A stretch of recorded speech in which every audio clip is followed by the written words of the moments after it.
পাকিস্তানের বিপক্ষে প্রথম টেস্টে টসে জিতে প্রথমে ফিল্ডিং করার সিদ্ধান্ত নেয় বাংলাদেশ ক্যাপ্টেন নাজমুল হোসেন শান্ত। শুরুতেই আব্দুল্লাহ শফিককে হাসান মাহমুদ এবং শান মাসুদকে ঘরে ফেরান শরীফুল ইসলাম। এরপর ইনিংসের নবম ওভারে শরীফুলের দ্বিতীয় বলে বাবর আজমকে দুর্দান্ত এক ক্যাচ ধরে 0 রানে প্যাভিলনে ফেরান লিটন দাস। শরীফুলের লেগ সাইডে আসা বলকে আলতো করে খেলতে গিয়ে বিপদে পড়ে যায় বাবর আজম। ইতিমধ্যে লিটন দাসের প্রশংসায় পঞ্চমুখ ধারাভাষ্যকাররা।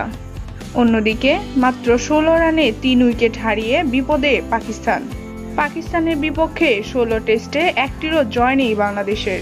হয়তোবা এটাই হতে যাচ্ছে বাংলাদেশের প্রথম জয়। লিটন দাসের এই ক্যাচকে বিশ্বমানের ক্যাচ বললেন শহীদ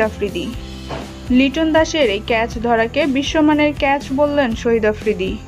তিনি বলেন এই ক্যাচটি একমাত্র লিটন দাসের দ্বারাই ধরা সম্ভব। শহীদ আফ্রিদি তো লিটন দাসের প্রশংসায় পঞ্চমুখ।